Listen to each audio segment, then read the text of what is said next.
like it was a just I have no words today.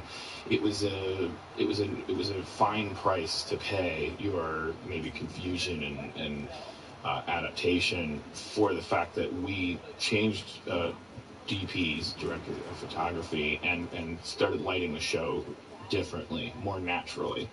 By the time season 5 was over, we had in order to like floodlights that were permanently placed at the top of the set, which does not make actors look great. It makes them actually look uglier than you in real life. And so we had determined going into season 6 that we want people to be pretty again, and we want the set to look nice again.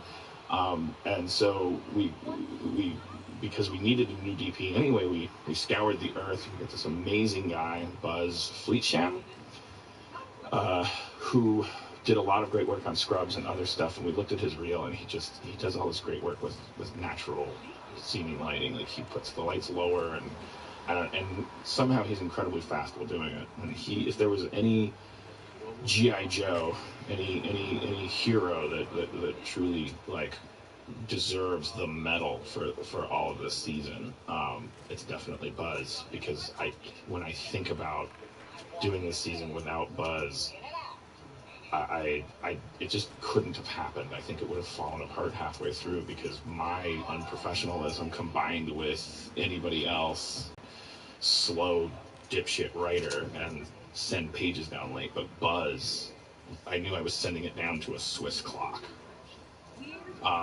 And it should go without saying that everybody else, most of whom are coming back from previous seasons, all the department heads, they've always been very fast and amazing at their jobs.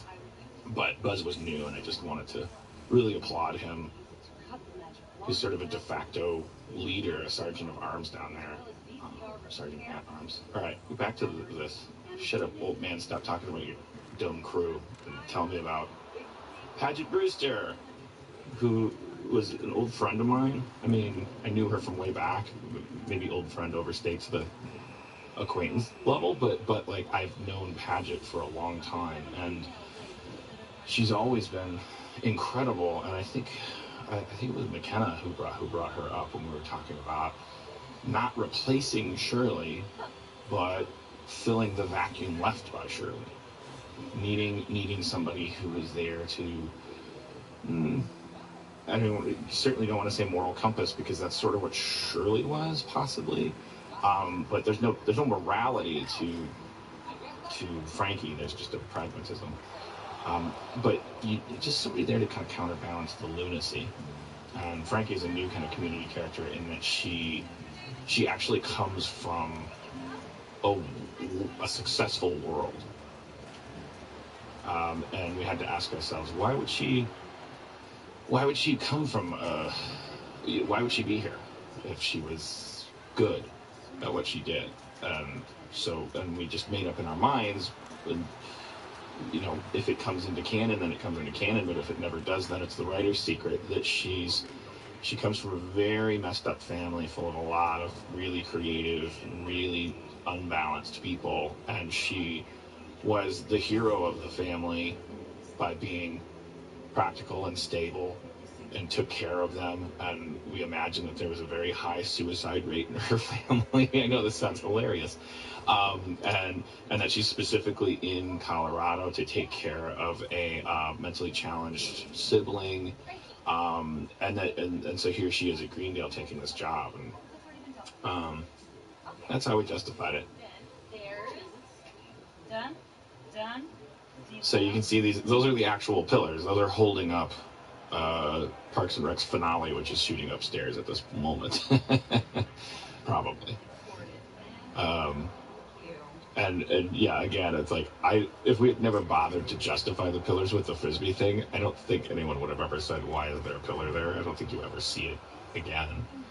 But you think strange thoughts before you're producing your show. Like, in those 8 weeks when cameras haven't rolled yet and nothing's built yet, and you're just sitting in a room with writers talking about how to justify pillars, you're going to go overboard.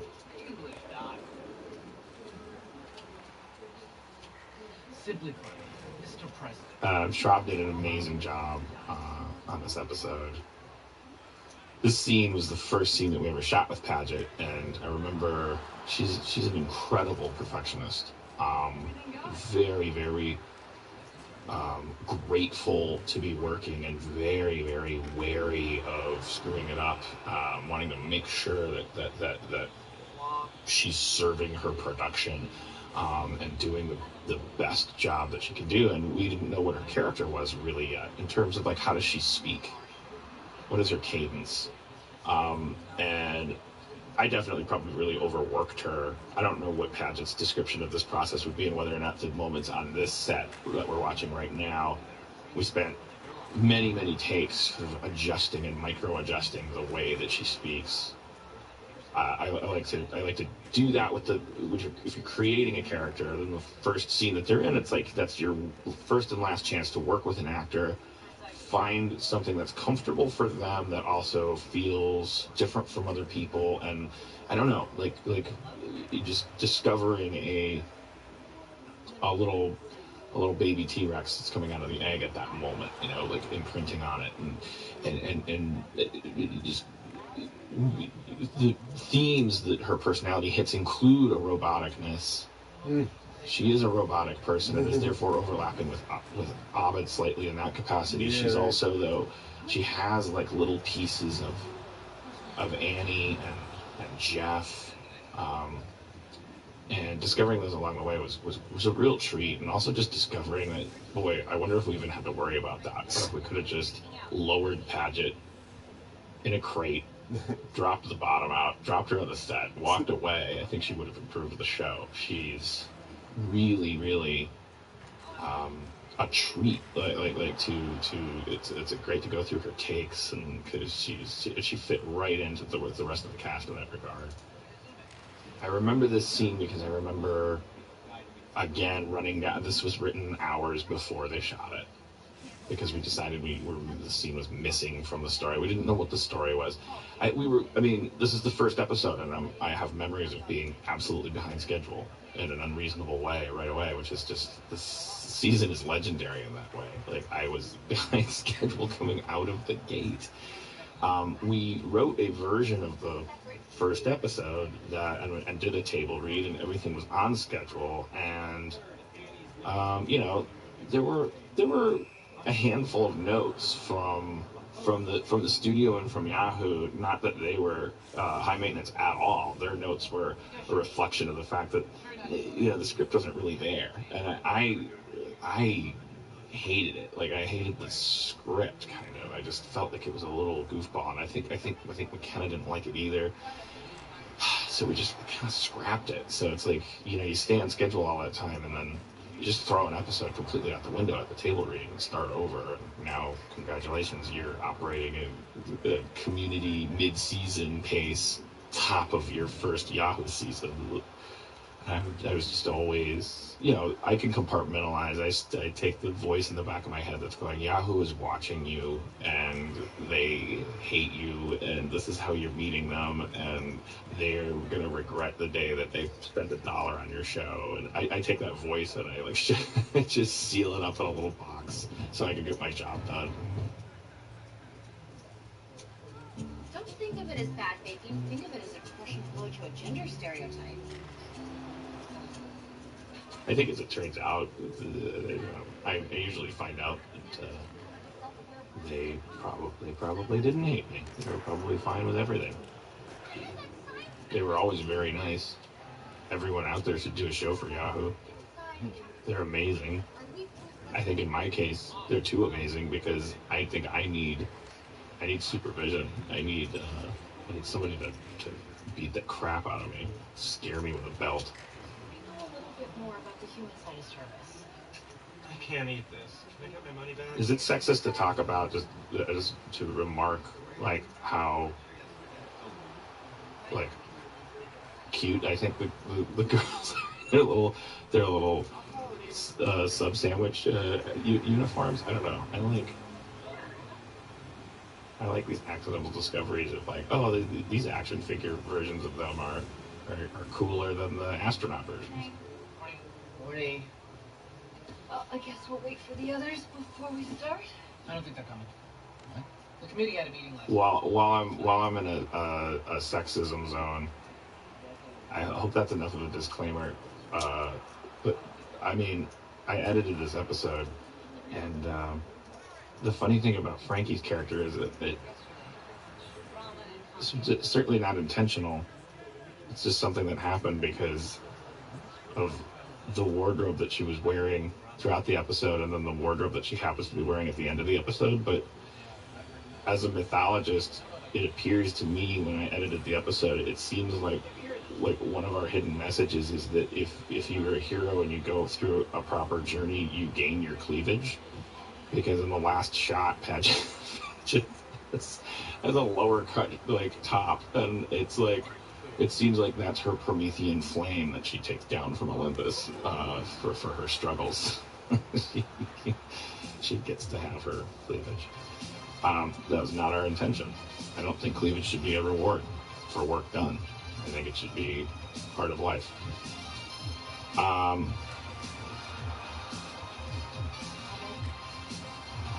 This montage concept.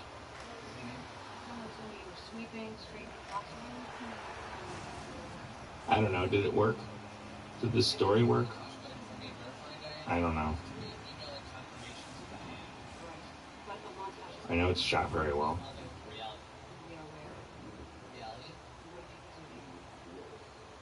I know I like these characters. I don't know if I did a good job. You did.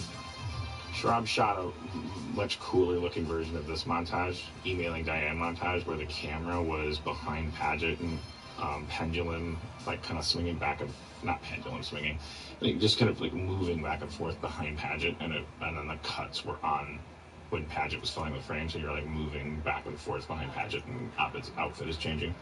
But we felt it kind of stepped on the joke. Here's David Nair. An amazing discovery. Jewel Bestrop, our casting director, is the one responsible for, anytime after season 5 that you're watching. Wait, did she come out in season 3? Yes, of course she did. If you like any new characters that you met from season 3 forward, I think that's the Jewel Bestrop effect. When she has time to do her job, which I never give her, she's able to, if you can just say to her, we want to meet a new interesting person in this scene. We just want this person to be interesting. We don't want them, we're not defining their race or their age or their height or even their gender. It's just in a casting session, and each of them will be this amazing discovery that she's had in her filing cabinet, and been sending out. And she's casting directing. When you watch Jewel do it, you start to understand why it's a separate department, why it is a craft, why it's an art. We're still the worst. Yeah. The bar gets dirty. You're gonna need someone to clean it, probably after hours. There's Nathan, or Old Sex Bucket, we call him on set. Big bucket of sex. I'm making that up. Not a name that's gonna stick. Sounds kind of gross. This is really great. You guys should be proud of yourselves. We missed you. Have a drink. Put on an old timey jacket. Yeah, I don't really do this anymore. All right, come on. I said I don't do this, see? You dirty rat. Guys are all dirty. All right, You guys are all dirty rats. rats. I know. I'm trying to, this would be where I would say, okay, here's why we did this. I don't know why. The story just kind of became organic. There was I'm beating myself up as I always do, but I do want to say there was an intention on my part throughout the season to resist some of my sometimes overwrought structural discipline. I wanted to let things get a little loose. I wanted them to start feeling random, and because we were moving to a new medium, so I wanted you to be able to recognize the show as your favorite show, but I also wanted and needed, I think, for us to be able to understand that there's a reason this is on the internet now. There's a reason that's not a bad thing. There's a reason that's a good thing. And being able to do a show that's longer than 21 minutes and 14 seconds to the second helped that a lot, because that means that the pacing of each scene and therefore the tone can change a little bit. And I've seen some tweets from people about what they call background music. Where's the music? Why is there no music? There's some, but in a scene like this, do you really want like a tuba playing to let you know that the scene's funny, or that it's not funny, or I don't like music as much as other producers. I think I when I'm watching an action scene in a movie, and they're playing action music while the action scene is going, my first thought is, wouldn't this be better if you dropped that music out, because the action is so interesting. I mean, there's a spaceship blowing up, flying into a skyscraper, or there's debris coming out the other side of the skyscraper, and there's a guy tumbling through the air, and he has to find his ripcord before he hits the ground, and you're playing music that's going. It's like, why is that music there? To explain to you that what you're watching is interesting. I like music like that leading up to those moments, and then like if you watch the speeder bike scene in Return of the Jedi, it's like the music cuts out when they jump onto the speeder bikes, and then you're just listening to like and just shouted dialogue, and it's very visceral, because there's no music when you almost get into a car accident at an intersection. Like those moments, time freezes, and everything seems to be like sharper and scarier. Anyways, screw you, music lovers. And there's still a need for music sometimes when you transition between scenes, but not all the time. I mean, it starts to get a little cloying to me. It starts to feel insulting. I love this. I think the concept of the ladders class becoming so successful that the ladders professor has a literal fall from grace. I think that's the only element of the original version of the script that got thrown out that stayed.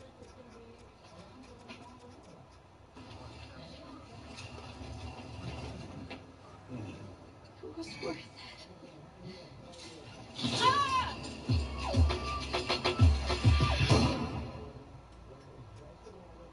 Some of you folks saw an image online that didn't seem to be from the show. That was Jeff leaning over Annie, looking like a romantic, was like kind of laying on a nurse's bed. That was a previously shot and discarded version of the scene you just saw, where she's on the stretcher, because the scene came back and they had picked it up in a hurry. So she didn't look injured. So I'm proud of this. Right. So whose fault was it? And who knows anything about handling? And I love how this turned out. This next thing, this idea that Frankie, who's been the voice of reason and the victim of all this, is just saying what she said in the show in the context of then just cutting to this other guy going, wait, what? You're a crazy person. You sound insane. And it's just that simple. Like you might labor for days wondering how do they get Frankie back, but it's really just as simple as, no, it's everyone's nuts. Even the sane people in your nuts world, if they step 3 feet to the right, they're going to be in a world where people think they're nuts, and they're going to miss you. Whatever he's offering you, Greendale will give you less. And an apology. Do you know? Was that my phone buzzing?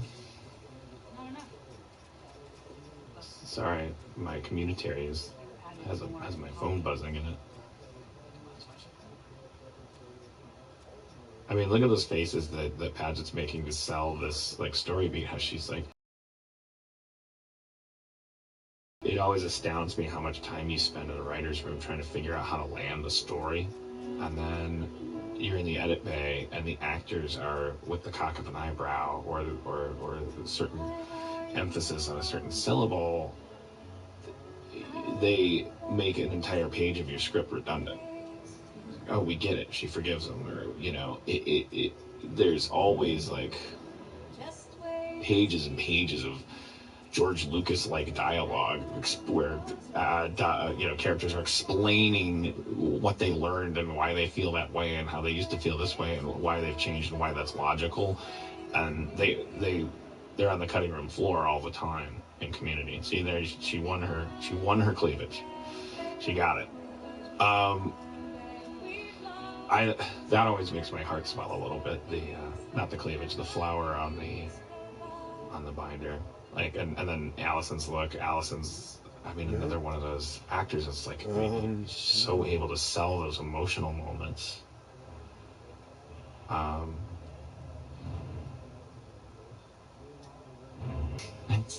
don't know. I just thought this with this amazing performance in the role of of the troubled Southern detective that Shirley has spun off with. He's looking for his noose in his noose drawer. Can't find it. A lot of pictures of him using his legs on his desk. She found the noose. No way that noose ever fit in that noose drawer.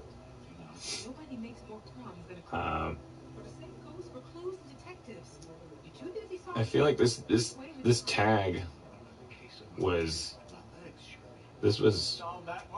shot by Rash and Faxon. This wasn't shot by Schraub. Balls! I couldn't even rescue a bulb from a socket. You did all the work today, didn't you? I'm just a detective from the swamps of Atlanta. Can't even walk. I think Weber did his own stunt there. I think. I know he wanted to. And also, he ad-libbed balls, which I liked. Rescue balls.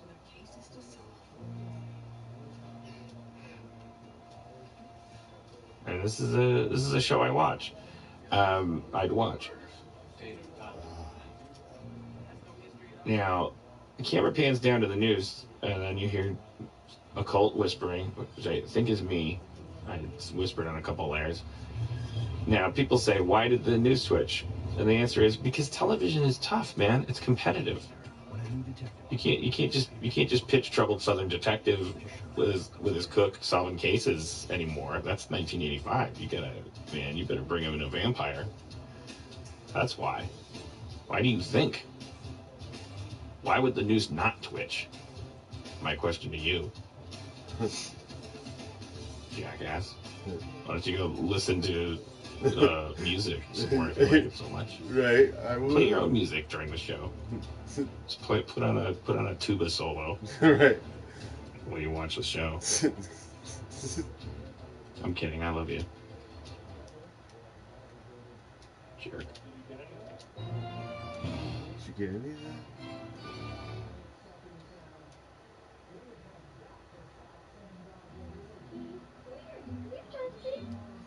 But I'm really sorry. I told you cats don't like me. They consider me a competitor because of my natural stealthing abilities. Uh-oh, did she get high again? Forget she doesn't wear contacts? Before Britta moved her cats into our apartment, she wanted to introduce them to us on neutral ground.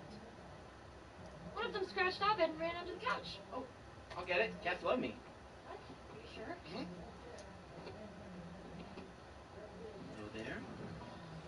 Well, she is it a he or she? He. Well, he's really got his teeth in my flesh right now. Okay, he's touching bone. Just waiting for him to finish up. Not a lot I can do at this point.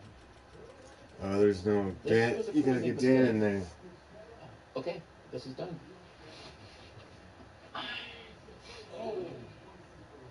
See you tomorrow. I'm pretty embarrassed about this. Blood. Hello, it's Harmon. This is Communitary on Yahoo. Consider me a competitor because of my natural stealth and ambivalence. Uh-oh, did she get high again? Forget she doesn't wear contacts? Before Britta moved her cats into our apartment, she wanted to introduce them to us on neutral ground. One of them scratched off and ran under the couch. I'll get it. Cats love me. Boy, I have nothing to say about this. This I remember this being very difficult in the edit bay, like figuring out just the right tone for. Look, he's really got his teeth in my flesh right now. Okay, he's touching bone. I finally found the version that I wanted, but there was a lot of on set. Like they gave me a lot of options. Like sometimes he's feeling the pain a little bit. This is done. It was also difficult to what do you do there? Are we supposed to, should we see blood? Is that because that storyline is just based on a real life experience we had while working on season 5 when Chris McKenna was helping his wife move and was in charge of getting the cats that hate him out from under the bed, and one of his cats bit him on his hand right in that spot, and his hand swelled up throughout the day. Chris, go to the hospital. His hand looked like the guy in Big Trouble in Little China before he explodes, the air guy. It was incredible. So we just thought, well, write what you know because you're lazy. The last people I saw using it were in the honeycomb hideout. We mock what we don't understand. We also mock what's silly. Jeffrey. I bet you're more machine than man. You want to give me a hand setting up the equipment after lunch? We're all gonna help Britta move into our place today. Jeffrey? Britta, something's come up. I'd love to. Oh, yeah. At least you don't have to bust out your usual excuse. You don't know for sure that I'm not a veteran, and nobody can say for sure that today isn't Veterans Day. Hi, I got bit by a cat. Ching, we know. Why are you guys in all these books in the nurse's office? Yeah, I don't know. Was that a good cold open? I don't know.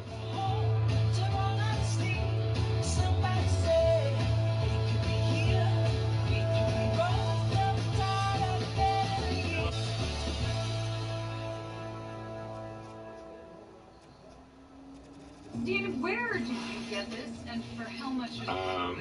So this story is, I don't know, it's just something we wanted to do. I can't remember why. Why did we want to do virtual reality? I have no idea.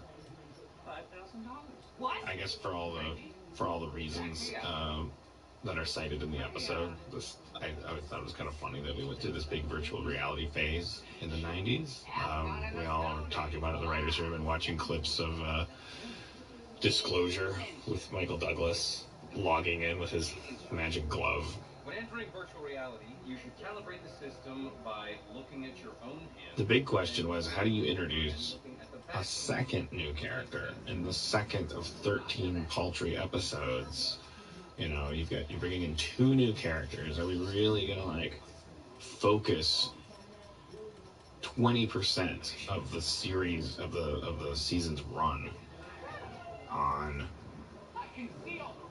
introducing them when we already spent half of season 5 saying goodbye to Donald? So it's how do you gracefully get in here? So we figured, well, Frankie's story fits in well with the first episode, but we got to make very quick, graceful work of introducing Keith David's character. So it was pretty inorganic, just brute force thinking. So we just said, well, let's figure out a way that he's in the VR episode, our story, and I guess he's the guy that invented the VR system, and when Jeff needs to go get the money back, he's that guy. It's just sort of very, very mathematical thinking. We figured in the end it doesn't really matter why Keith David is coming to Greendale, where he came from. What matters is that he gets on the screen and that you get him seated at that table fast.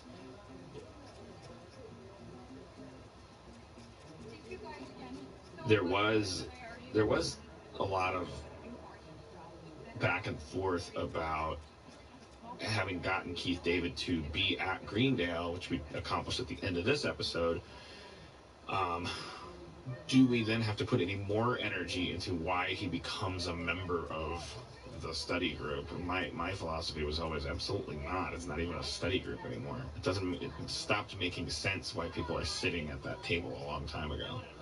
I don't think that's what people care about. I think once they are sitting there, if you give even the thinnest justification, like maybe they're interested in helping save Greendale, it doesn't matter anymore.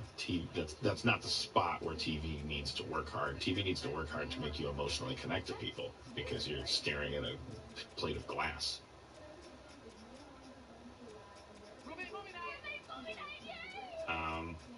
Portuguese Gremlins was just a thing that got mentioned in the writers' room early on. I have no idea.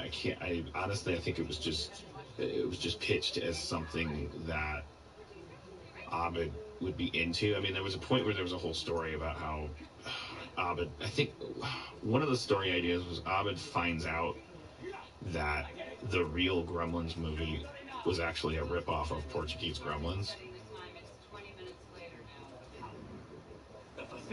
Chichu. Nothing, Jesus wept.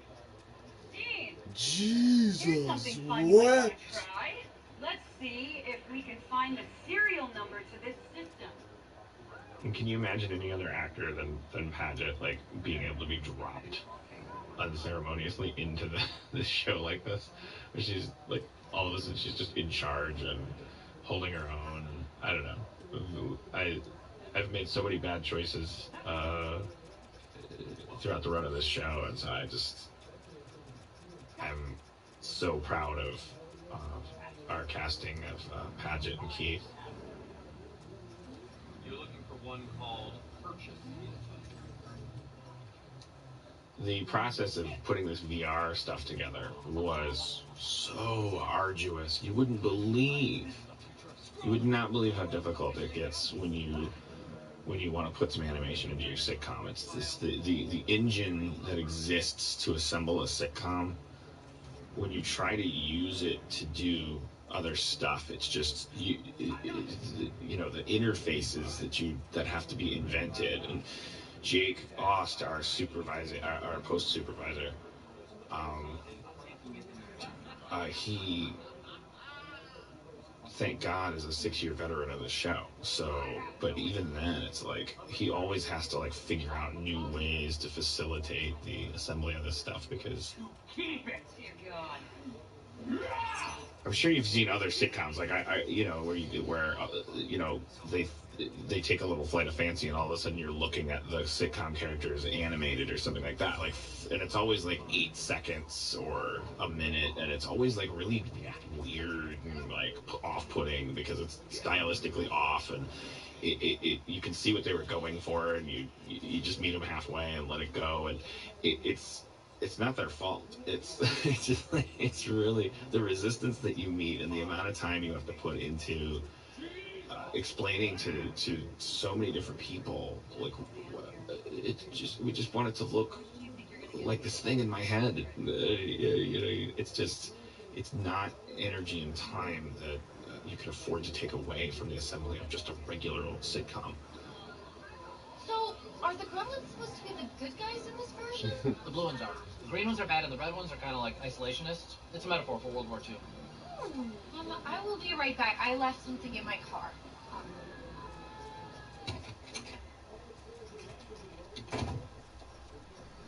Yes, I picked up a sofa from your store recently. The last name is Perry. Mm-hmm. What? You're strong or angry? My parents? We had lost the opportunity to meet Jeff's parents, which, he met it. There was always this big buildup of Jeff's dad was going to come into the picture, and then I kind of cliffhanged on that at the end of season 3, and then season 4 we met his dad, and so that was done. One of the bad things about working with characters forever is you really get to know them, and it really becomes a challenge to come up with story ideas. But one of the great things is you know them so well that the idea of these are her parents is actually high concept, because we know her and we know that this is a big deal. If we don't, if you're a first-time viewer and you're watching her meet her parents, it's charged with this energy anyway. You're actually benefiting from 6 seasons of Britta, even if you're wandering into an episode where she meets your parents. It stands alone.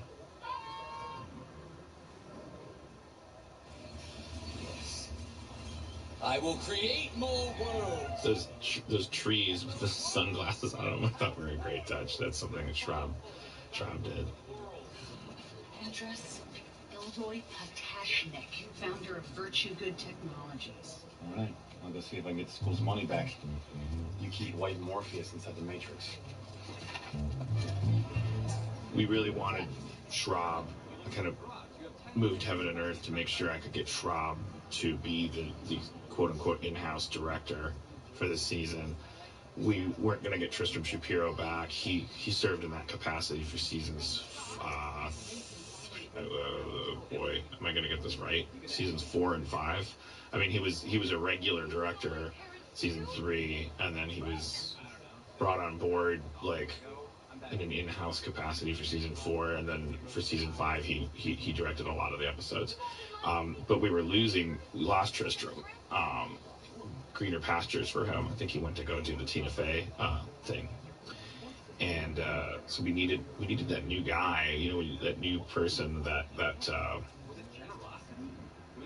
so that you're not just having a substitute teacher every single week coming in and going, how do I do my episode? And you want to have that director that is there all the time. He's either prepping an episode or he's shooting one, and that became Schraub. And that was a great reward, because I've had falling outs with Schraub in the past, or a falling out, like after the Sarah Silverman program. There was a year where we didn't talk to each other because our paths split there, and then we hadn't worked together in this intense capacity for a really long time. And to have him come back and help me make a great season was just a great epilogue to a lifelong story of often unacknowledged friendship. He's a genius and hard worker, takes everything he does really seriously. We speak the same language. But it should probably be noted that I'm singing all of Schraub's praises during this episode that he didn't actually direct. I think Jim and Nat directed this one, right? I remember because we were worried about Jim having to direct himself, quote unquote, for his VR sequences. Worlds within worlds. That doesn't mean Worlds within I can worlds. copy a file by holding my finger down on a phone. Oh, so can a monkey. Now you're describing a system for animals. So let's talk about this guy. This Juilliard trained. I designed a system for gods. Oh, come For on. gods. You know what you I designed a system for gods. Every single syllable that comes out of his mouth has $500,000 of production value on it, but you get him for the price of a human being. I mean, when you hear that voice, partly because it's a great voice, but also because you've heard it before, and every time you hear it, you're like, that's that voice. I think that's incredible. In this scene that you just watched, I mean, there's if you back it up and watch it, I mean, he accomplishes so much with his face as well. Like I'm not saying like he's like he knows who the character is and he's immersed or anything like that. I just mean like as a craftsman, just like his technical expertise at conveying humanity, reward to finally be able to write for that actor. Speaking of Martin Mull and Leslie Ann Warren, who met on the set of Clue, we cast Martin as Britta's dad, and he suggested Leslie. Like, oh yeah, we were great together on Clue. You should bring Leslie in. And that's not usually the way you find a perfect mother, but boy, he was right. These two are fantastic together. It started as jokes, but it ended in an actual meeting where Chris and I were talking to Martin and Leslie just recently about, this could be a spin-off, these two. They're just like the quintessential baby boomer parents, for my money. I mean, the good things and the bad things about them. They're Britta's frustrations with them are simultaneously founded and unfounded. And I've seen threads of conversation from people who really strongly responded to the semi-meta insinuation that Britta was a victim of abuse in childhood, that were a little put off by the idea that now she's meeting these parents and that they could actually be likable and that they don't get punished for their crimes and stuff. And my response to that is that they're not being rewarded either, and they're not. Britta does not end this episode saying high five for my parents. Like, it sucks. Britta is an abused person. She continues to be abused by the world, and that's she's a Charlie Brown figure, and she can't get a break. And when she tries to give herself a break, she screws that up too. And that's how you connect to Britta, is through your self-pity, your pity for others, and it's just her raw like emotion. It's just a great season for a character that I'm really, really proud of. Like, especially considering like the two-dimensionality that she was cast from. Not cast like casting, like cast like iron. I mean, she was like two-dimensional mold that this great actor was poured into, and that she exploded out of through the help of great writers like Hillary Winston in season 1. She very quickly became not this generic, esoteric carrot for the male protagonist, and started becoming like this weird mixture of a rodeo clown and unappreciated hero, and Charlie Brown, and like, I just really love that character. And yeah, there's not enough Annie this season. And there's 13 episodes and there's 2 new characters coming in, and I'm really happy that if we don't do this show ever again, that I got a chance to hail Britta as the centerpiece that she always should have been.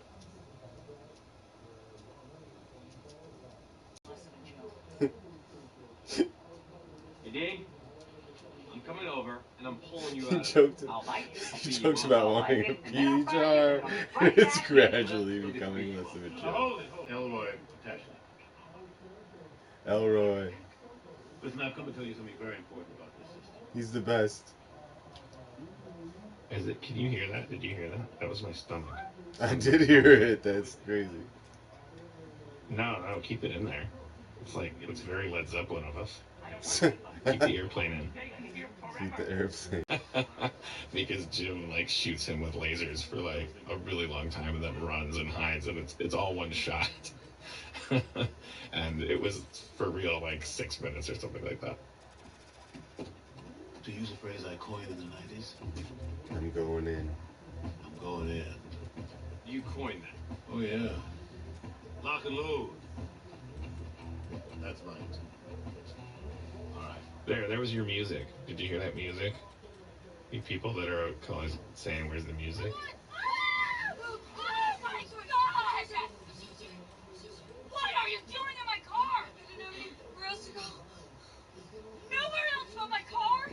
One of the things we really wanted to do at the top of season 6, in addition to bringing the cinematic lighting back, was, hey, let's get outside.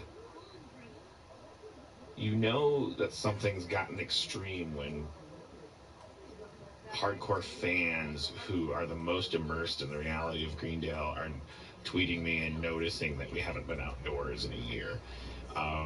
Because those are the people that you'd think would be that they'd just be like, well, I didn't notice because I'm totally immersed. So if they're noticing something that's just sort of yeah, I'm starting to feel a little claustrophobic, I don't know that the outdoors exists anymore, then you're like, okay. Going outside is a difficult thing when you're making TV, just as animation is. It's a you gotta move all your crap out there, as you might imagine. There is all over. There's a reason why LA is made up of these giant lots full of these giant soundproof buildings that we made, because the amount of money and labor that is lost to car horns, dogs, air conditioners and passing airplanes is tangible. So long ago, our forebears sealed everything up in these soundproof buildings and mastered the art of making the indoors feel big enough. But you still need that little dose of it, like a vitamin. So we moved to the CBS Radford lot, which is a lot more compatible with pretending we're outside. There's a lot of palm trees at Paramount. You were always seeing them. Everything looked like Paramount. You know, everything really looked like a lot. You were like, that's that over Jeff's shoulder at the job fair is where Jerry Lewis did that one scene. Radford's a little different. Radford looks like it could be a community college campus. That Eric Clapton thing has been a running joke with me and Schraub for 20 years. We used to end improv scenes doing that. I think it was really a Schraub thing. I just always thought that song was so funny because that's how that song begins. It doesn't sound like that's how you should begin a song. With the chorus. That song just drops on your head like a sandbag in the middle of a refrain. It's in the way that she... It's just always been really funny to me in Schraub, and even though it's not a reference to anything, I mean, it was used in the movie The Color of Money, but it's never been used as a scene closer with a freeze frame and credits, but Schraub and I have always used it that way, doing improv scenes and just joking around. It's just like, it's worn into our brains now. So. Our family's tendency toward obesity as we slide into oblivion. First you guys and then me quickly thereafter. Well, I'll drink to that.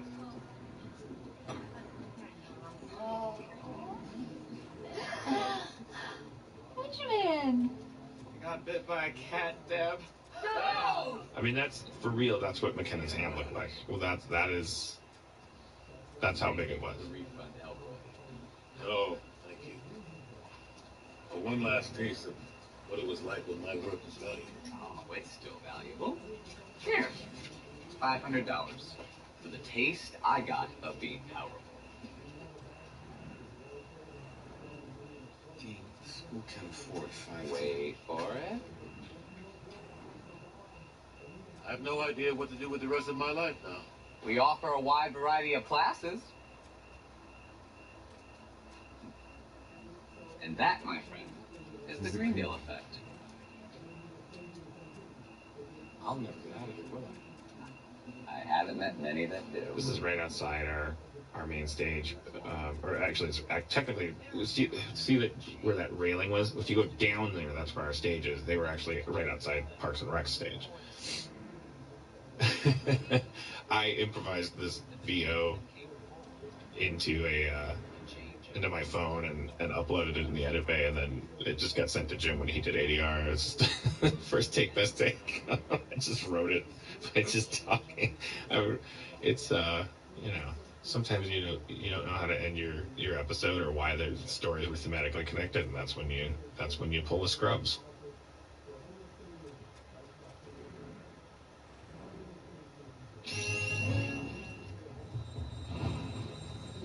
This was like this thing Schraub was doing on the side.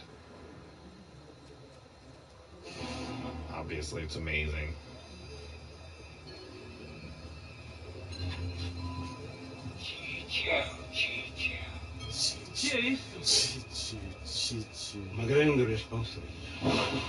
When Schraub does something like this, you don't really knee-high he just mischief. makes it, and then he just hands it to you. And then actually the post department has to take his final cut file and pick it apart and recreate it in the Avid, because ultimately Rob just works best as a one-man band.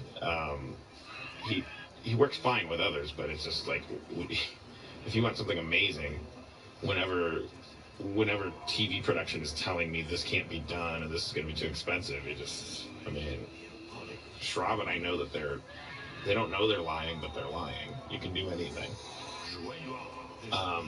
And so Schwab really just did this, and he got feedback from us, helped him like tighten the timing just a little bit, but this is really just what he made and handed to me and McKenna. He didn't tell us what the hell he was doing.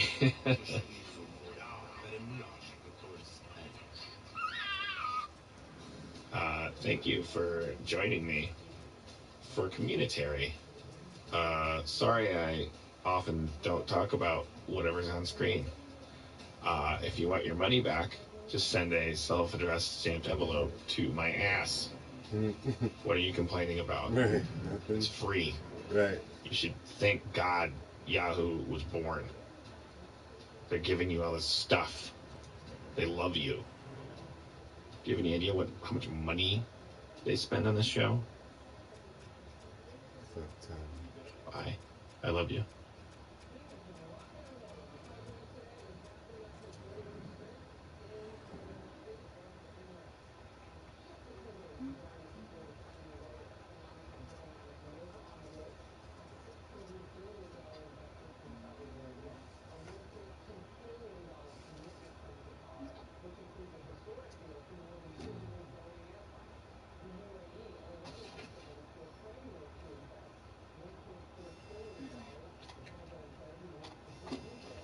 Frankie, are you awake? I'm in bed, but I only rest half my brain at a time. Go. Greendale in jeopardy. Need to call emergency meeting ASAP. No time to explain. I can be at the school in 30 minutes, and I'll have the dean notify the others.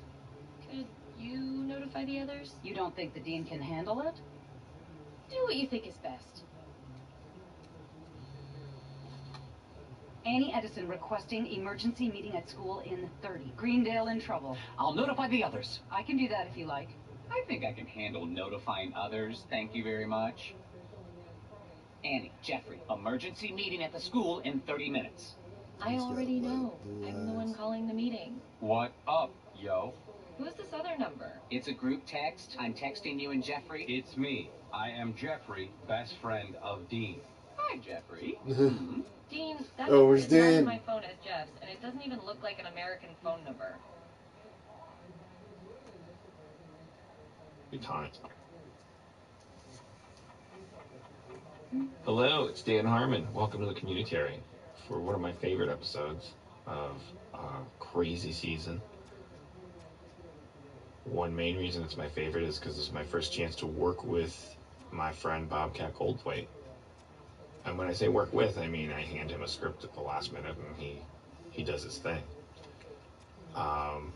That's what all directors experience on this show. I'm in bed, but I only rest half my brain at a time. Go. Greendale in jeopardy. Need to call emergency meeting ASAP. No A time. lot of what you're watching right now, oh my God, I mean, I should say this about every episode, but it's particularly stands out for stuff like this. It's so timing dependent. It has to move so fast. There's all this visual stuff happening that has to track, and it has to happen at a pace. The editors of Community are doing more special effects than you'll ever imagine. In a scene where someone's just buying a cookie, like even if there is no split screen, there might be a split screen. They are constantly drawing mats around people, morphing faces, like doing whatever they can to make sure that the joke is correctly timed. Dean, that number is not in my phone as Jeff's, and it doesn't even look like an American phone number. I think this gag was something that McKenna and I came up with in the wee hours. We didn't really have I can't quite remember. I hope no writer is like getting mad and saying that was my idea, but I think this is something that McKenna and I had brewing for a while. It was the code name was Bye Bye Birdie. We always wanted to do a cold open that had to do with the way we really communicate these days, which is through text messaging and voice calls on cell phones at the very least, and we wanted to at one point do a cold open that just sort of illustrated the complexities, the overlapping and televisually incompatible ways that we communicate. Television is such an older medium now than so many ways that we emotionally connect to each other. Like, and TV is like desperately trying to catch up to illustrating, you know, and it takes the form of just, you know, bad sitcoms that run for 6 episodes that have titles like sexting. Come on, everybody does it. And it's like, oh, your show's going to be about sexting. Great.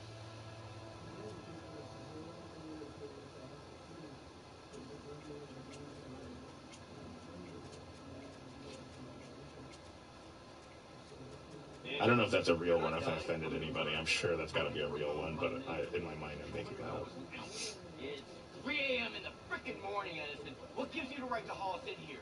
How did you... We talked early on in the season about doing a so-called 12 Angry Men kind of thing, and which fused with a sort of situation room concept. At its core, basically a bottle episode, but not in a gimmicky way. I mean, the bottle's not sealed. We leave the bottle, but it's basically a bottle episode. Okay. That was British shitting her pants. That's one of my go-tos. The TV station? No, the unrelated, totally random combination of those 4 letters. Meow. Subject, heads up. Annie, still going to Greendale? Thought you should know. City College is running a negative ad about your school at 7 a.m. Heard it's pretty bad.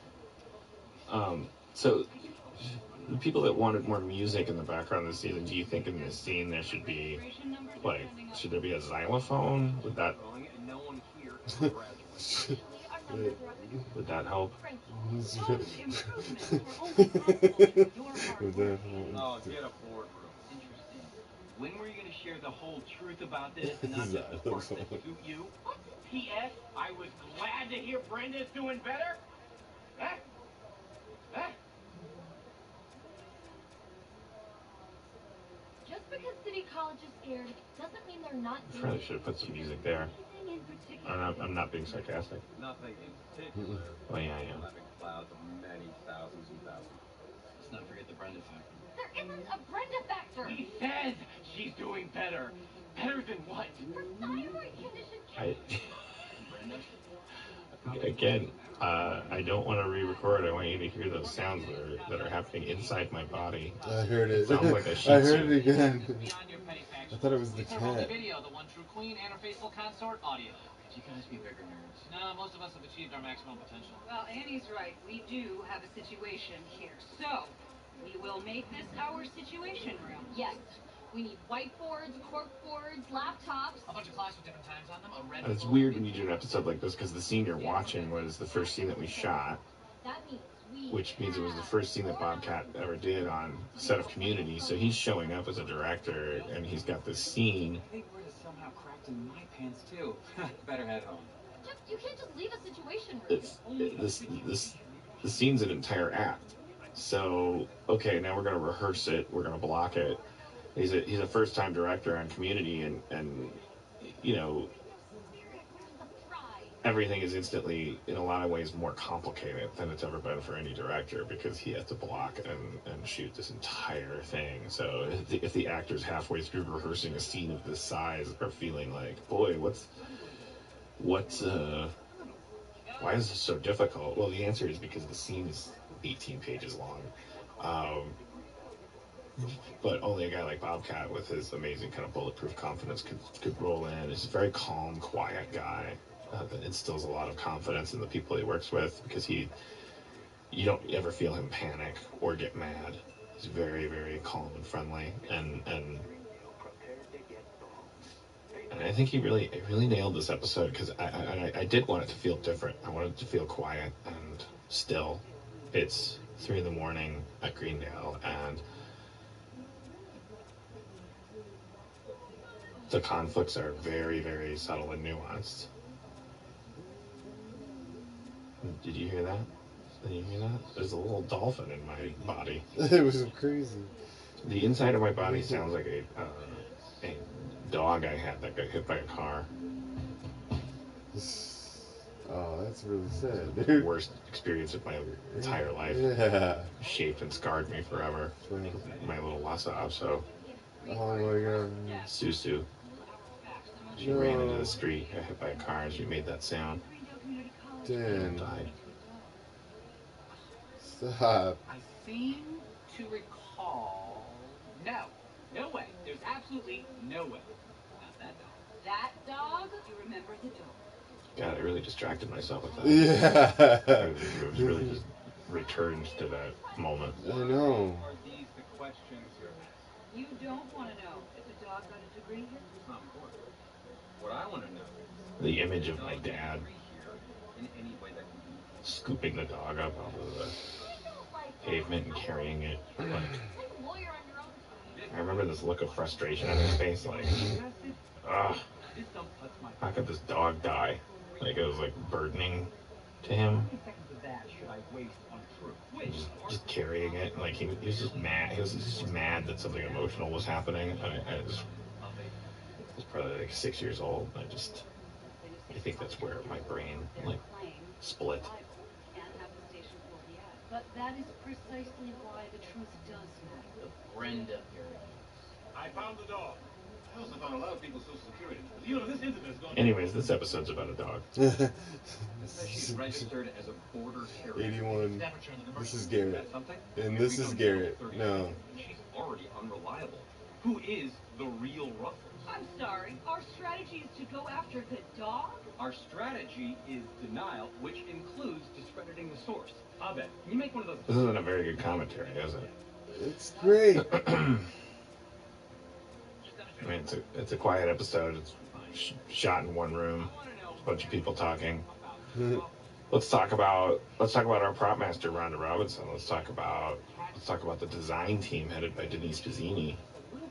They're the ones that you can tell make it look like a situation room, and then you go down, and there's whiteboards and clocks and everything everywhere. I could do a Pixie style stencil of a dog and spray paint it all over the school. That sounds great. But first, why don't you go get a bunch of coffee, drink all of it, then go get some more, and bring it back here. I actually love Sometimes when you look at the set I know this is crazy. after you give a directive like that, so there's a couple things that you might ask to be taken down, like that kind of like that don't make sense for them to be up on the wall. But they largely, it's like they just put up all this random stuff. It just fills the background and gives you this tone. Far better than City College. We always have been. Which is why I